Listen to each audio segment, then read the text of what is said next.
What's going on, everybody? Crazy Dog back with another Cleveland Browns video for you guys. And I have some big news regarding the NFL salary cap number heading into this offseason. As earlier today, Ian Rappaport tweeted this out, and I quote, salary cap news. The NFL announced that the 2024 salary cap will be $255.4 million per club, with an additional $74 million per club payment for player benefits, which includes performance based pay and benefits for retired players. Total 2024 player costs will be $329.4 million per club, or more than $10.5 billion league wide.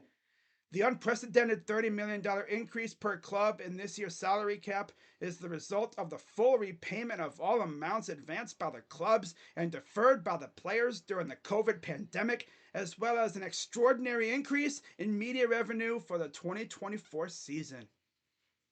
Now, I wonder who was the cause of that increase in media revenue. Hmm. Oh, I know. Taylor Swift and her lovely fan base, aka the Swifties, right? Travis Kelce starts dating Taylor Swift, and all of a sudden, her fans become interested in the NFL.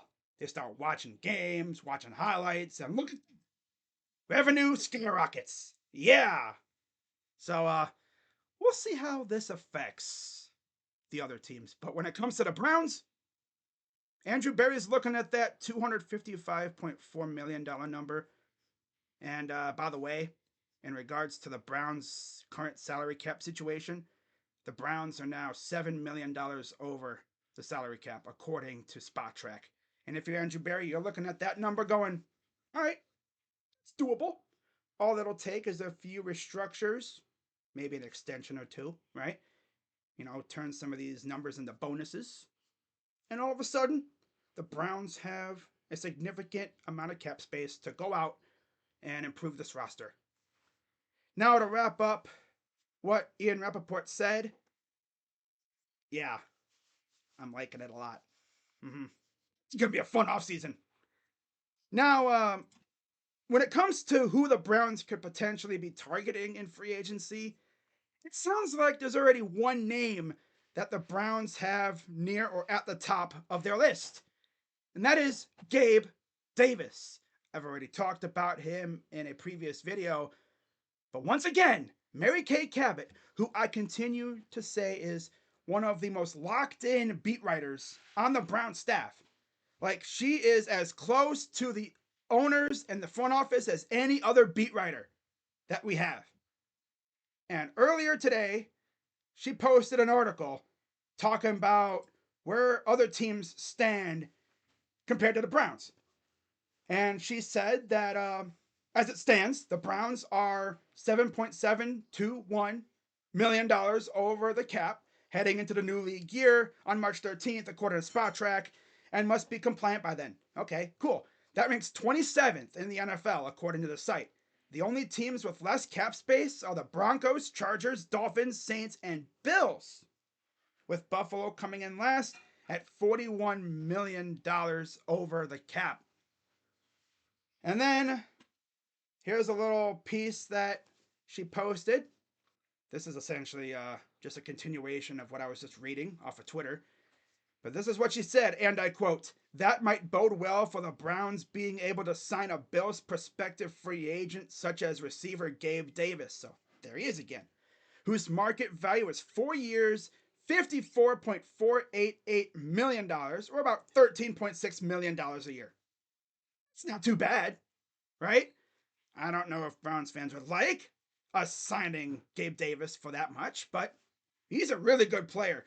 We remember what he did to Kansas City a couple years ago in the playoffs. Remember that game? My God. Not to mention his relationship with our new OC, Ken Dorsey.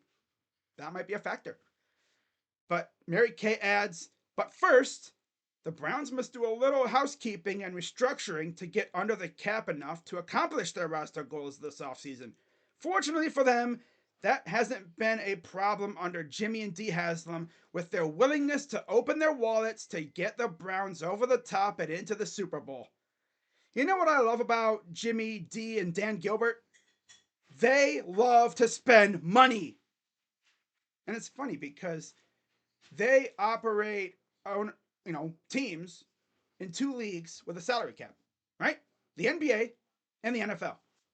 Meanwhile, we have cheapskate owners, aka the Dolans, who operate a team with no salary cap.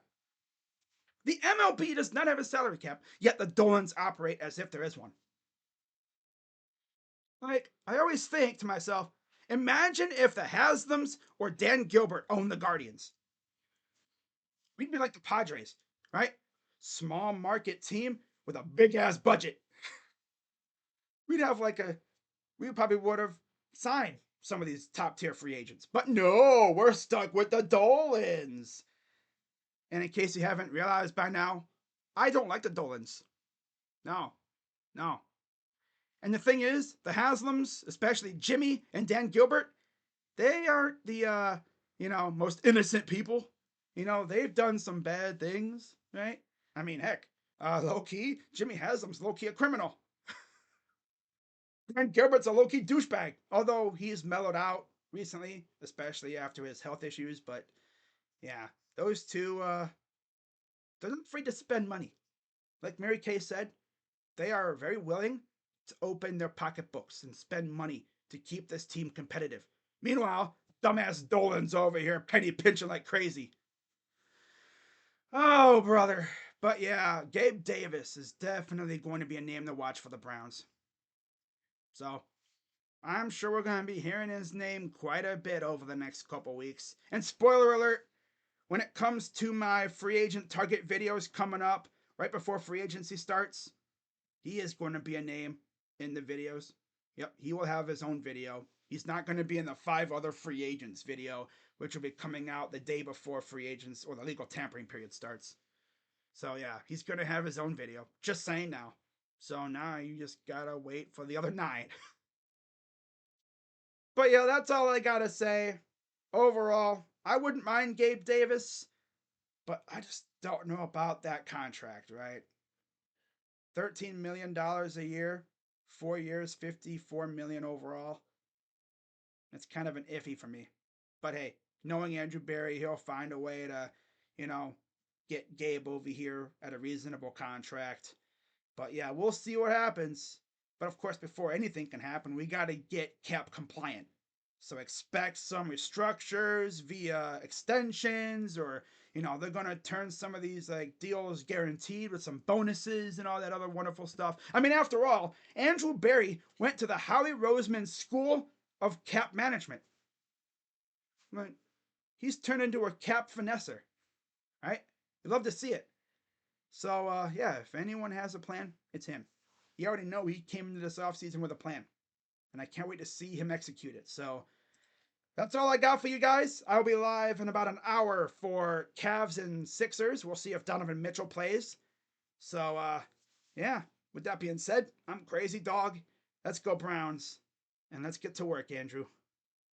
Can't wait for free agency to start. It's getting closer. But yeah, I'm Crazy Dog. Let's go Browns. And I'm out. Bye-bye.